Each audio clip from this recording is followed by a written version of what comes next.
दर्ग्याचा वाद सुरू होता, काही लोक रस्त्यावर उतरले होते, पोलिसांचाही बंदोबस्त होता.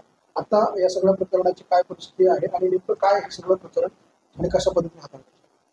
मागील काही दिवसांपासून नाशिक शहरामध्ये एका धार्मिक स्थळाच्या काही अतिक्रमणाबाबत काही मेसेजेस सर्क्युलेट झालेले होते सोशल मीडियावर आणि त्याच्यामध्ये नाशिक महानगरपालिकेच्या विरुद्ध आंदोलन करणार अशा प्रकारचा मजकूर होता.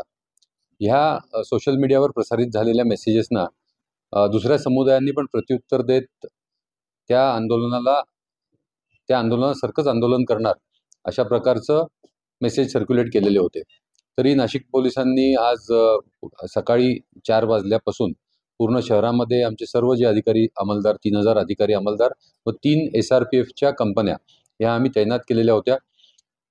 नाशिक महानगरपालिकेने काही अनधिकृत बांधकाम तोडण्याची काही कारवाई केलेली आहे त्या ठिकाणी आणि ही कारवाई जी आहे ही दोन्ही जे समुदाय आहेत त्यांना समजावून सांगण्यात आली आणि जे सर्व आंदोलन करणारे लोक होते दोन्ही बाजूचे यांनी त्याच्यावर समाधान मानलेलं आहे आणि नाशिक पोलीस जे सर्व लोक ज्यांनी आम्हाला सहकार्य केलं त्यांचे आम्ही आणि हा आजचा दिवस आणि आजचे आंदोलन आणि आजचा जो बंदोबस्त आहे तो शांततापूर्णरित्या आपण पार पाडलात ह्याच्याबद्दल आमचे आभार आहेत आणि ज्या नागरिकांना आम्ही ट्रॅफिक डायव्हर्ट केल्यामुळे काही त्रास झाला त्याच्याबद्दल नाशिक पोलीस आपली दिलगिरी व्यक्त करतात.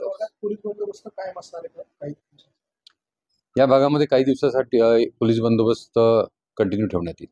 सर, या आंदोलनावेळी काही आंदोलकांना आपण ताब्यात घेतलेलं होतं, तर त्यांच्यावर काही कारवाई करणार आहात की समोर त्यांना काही प्रिव्हेंटिव्ह ॲक्शन्स आम्ही कालपासून घेतलेल्या होत्या आणि काही लोक जे आंदोलनासाठी जमलेले होते त्यांनाही आम्ही ताब्यात घेतलेलं आहे. आम्ही जुना 144 आणि नवीन 163 खाली ऑर्डर्स की जमावबंदी होऊ नये याच्यासाठी आम्ही ऑर्डर पारित केलेल्या होत्या आणि ही जी लोक ताब्यात घेतलेली आहेत तर त्यांचा प्रत्येकाचा काय रोल आहे त्याप्रमाणे त्यांना समज द्यायची की त्यांच्यावर कारवाई करायची ह्याचे निर्णय घेण्यात येतील. मजार सुद्धा अनधिकृत आहेत ते पण पाडा अशी मागणी होती, नंतर काय झालं आणि त्यांना काय आश्वासन प्रशासन करण्यात येणार? कॉर्पोरेशनचे जे कमिशनर आहेत नाशिक महानगरपालिकेचे कमिशनर यांनी या संदर्भात सर्व जी कागदपत्र आहेत ती पडताळून लीगल ओपिनियन घेऊन पुढची कारवाई करण्यात येईल अशा प्रकारचं आश्वासन आणि अशा प्रकारची भूमिका घेतलेली आहे.